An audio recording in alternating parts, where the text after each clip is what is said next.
So good morning, everybody. Please make sure you're comfortable in your sitting for the talk, and if you can, so we can make eye contact, that's all the hipper. You're welcome to grab one of those chairs if you'd like. So this weekend has been an incredibly rich one, and it's not nearly over yet. On Friday night, we had a gathering, as we do monthly, for members of the sangha who've taken on the bodhisattva vows and taken up the precepts of practice, come out as Buddhists, and have vowed to live their lives in compassion, taken the Dharma name and all of that stuff. We make an effort to get together, once a month and have some conversation, some retreat time together. And we took upon ourselves the subject of lineage, the subject of the bloodstream, of how this Dharma has been passed down, and in a very real way, how that's continuing right here to this place. Even if you've not, it's not just for people who've taken the precepts, obviously. We're all members of the human bloodstream and the bloodline of the cosmos in equal share, obviously. And then within that, though, there are traditions and there are wisdoms, sacred things that embrace the mundane, that somehow have made it down, thank goodness, for 2,600 years. I'll call to mind a case. Case 6 from the Mumonkan. Khan. It goes like this. It's called The World Honored One Twirls a Flower. Once, in ancient times, when the world honored one was at Mount Gurakutra, he twirled a flower before his assembled disciples. All were silent. Only Mahakayashapa broke into a smile. The world-honored one said, "I have the eye treasury of right Dharma, the subtle mind of nirvana, true form of no form, and the flawless gate of the teaching. It is not established upon words nor phrases. It is a special transmission outside tradition. I now entrust it to Mahakayashapa." Mr. Muman has a verse about this. He says, "Twirling a flower, the snake shows its tail. Mahakayashapa breaks into a smile. People and gods are confounded." So this case gives a beautiful picture of a moment in the historical or mythic past of the tradition. And it stands for us as an example of a process that's very real. It's not just fairy tale stuff. There comes a time when awakening has happened. And it happens for each of us.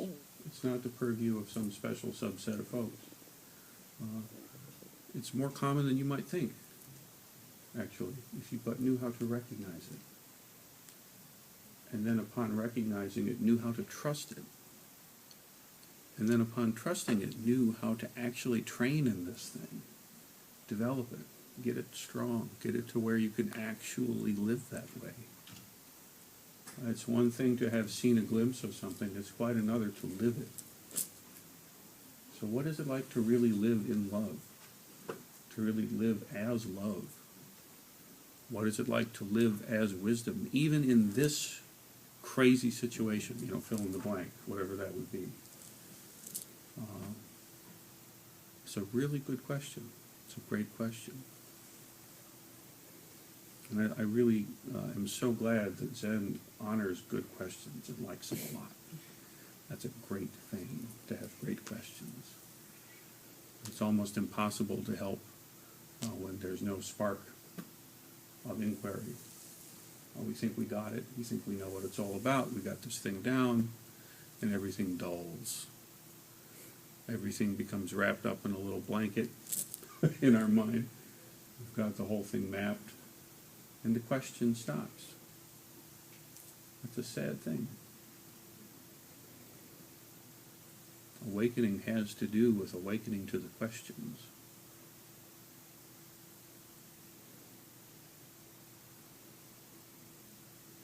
Now, yesterday we had a completely different wonderful thing happen, which was we had an introduction to Zen practice day, which we have about once a season, and folks to whom this is relatively or completely new, about 20 some odd folks showed up, and we had a great time together. It was really delicious.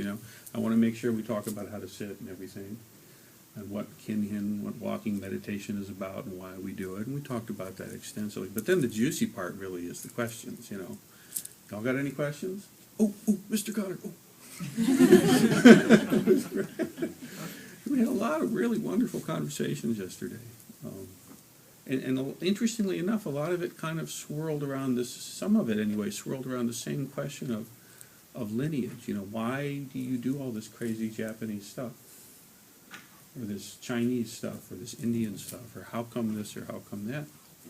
And those are great questions, That means you're thinking about stuff. It means you're taking it seriously, It's interesting to you. And, the answer really has to do with, it's this great big setup. It's a trick. It's a trick so that when the Buddha twirls that flower, you can smile. And know that you don't know. And really live from that. You see.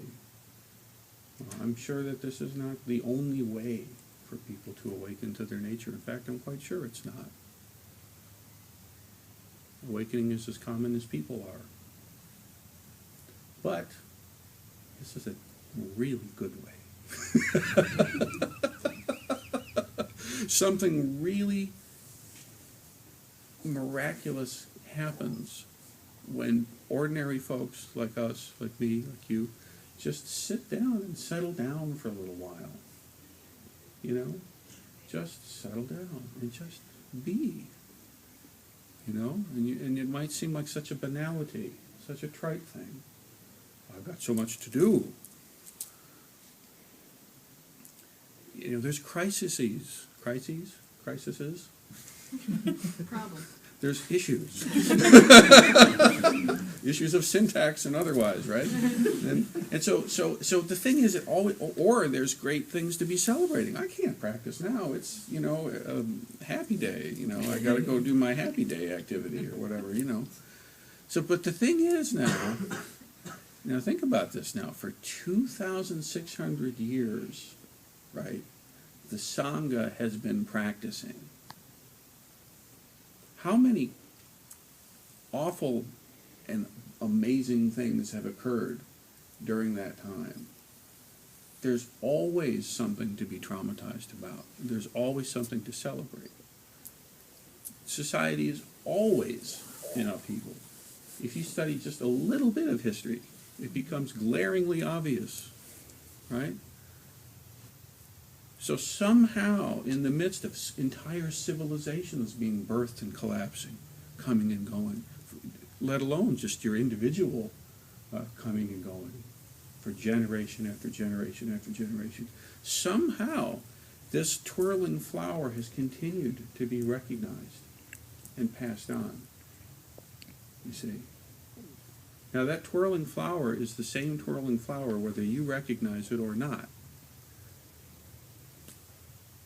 Right? But the recognizing of it makes all of the difference. It's a sweet thing. It's a beautiful thing. And it's got room for all the calamity and all the joy and anything in between. One of our Sangha members came to me some time ago and said, I heard a very interesting statistic. And of course what is it? And she said, I don't know if this is true or not, but I heard a scholar say that the oldest continuously existing social structure of humanity is the Sangha. I said, really? What about, like being Jewish or something? I mean, it's been around a lot longer. And he's like, no. Not an ethnicity or a race.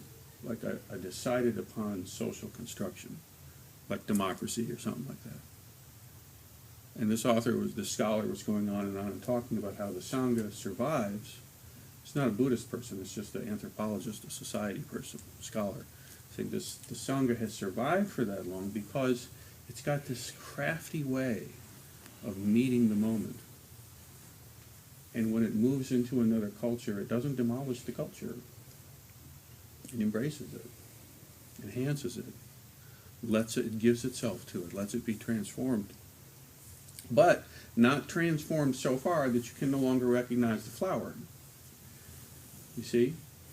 So it doesn't matter what color the robe is or if you have one. That's not the issue at all. It's, do you see the flower? Do you really see what that flower is? Do you really take time to stop and smell the rose? And know what it is? The Buddha said it. Actually, it's kind of interesting to me because the Buddha, when he had his experience, real or mythical, the story is useful, When he had this experience, he said, I'm not going to be able to help anybody with this. And he resolved himself to just cooling out and enjoying his awakening. Because he thought, this is just too simple. I'm never going to be able to teach this to people. They won't believe me. And he hemmed and hawed a little while, and in the story, God himself comes down. Yahweh appears. Zeus arrives. Brahma shows up. He says, hey, man, come on now. Everybody needs this. Please teach. And I think that's really great. I think it's a beautiful thing to really have some sense of how impossible it is and to be a little bit wary of it and to really honor that. But then to move forward anyway. And so he did.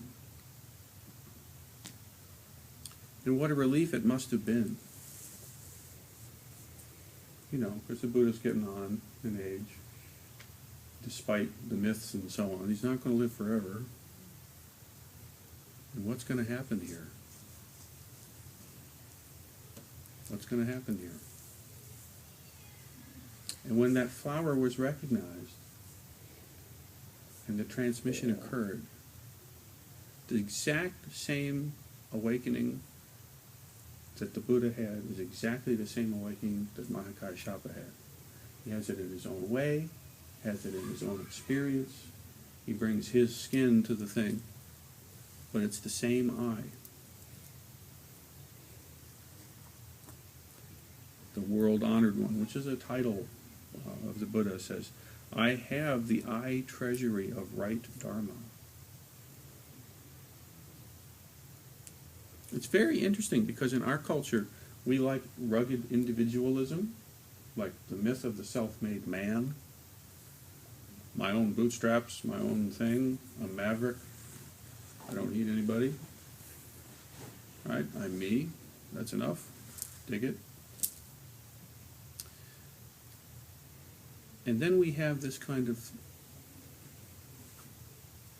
celebration of isolation in a weird way. And we think also, I can never be wrong. See?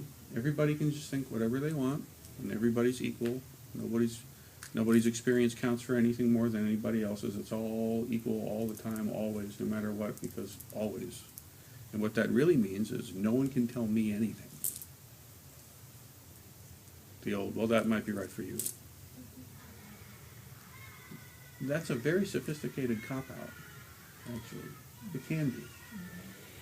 It's a very sophisticated cop-out.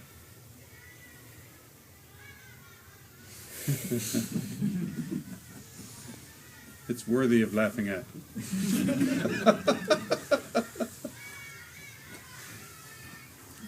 It's great. So what happens, though, is that to get this to really happen, you have to kind of submit. And not in some stupid kind of way. I mean, in a real way. You have to really go, you know what, I can't do this on my own. there's a whole bunch of friends here, 2,600 years worth at least of folks who've given all or the better chunk of their lives to help you. And you know what? I'm grateful for that. I'm really grateful for that. I can't bow enough in gratitude for that. And for me to really be able to bow right, I have to know that it's possible for me to actually bow wrong. You can be missed. Because with that mind, now you have a beginner's mind. See, now you've got the mind of beginner. This is what the most advanced people have the mind of.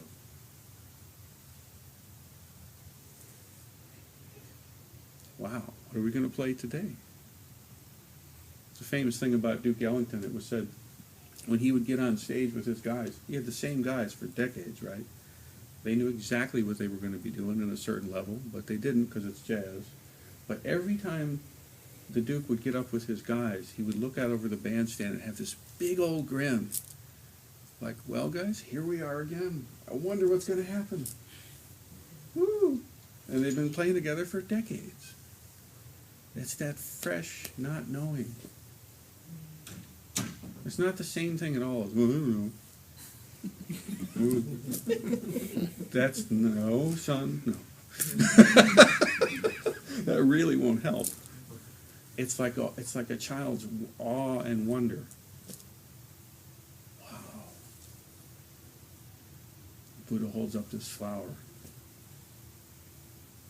Now for you, it might not be a flower. It can be anything. It can be a shout. It can be a sound. Just an ordinary breath. But it's there. And it can be recognized. And it can be developed.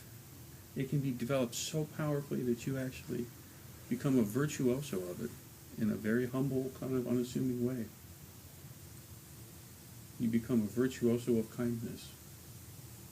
It doesn't mean everybody likes you all the time, or you always have the right thing to say, or that you don't miss the mark sometimes. Of course you do. But that's not what it's about. It's about your intention and your heart.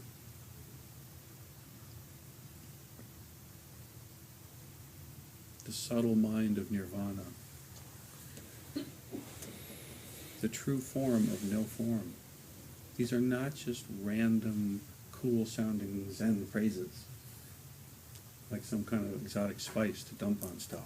There's some real stuff that it's pointing to. So, let's take it up together. Let's be grateful together, and let's take ourselves seriously together. And now let's get ready for the next level. Thank you, everybody.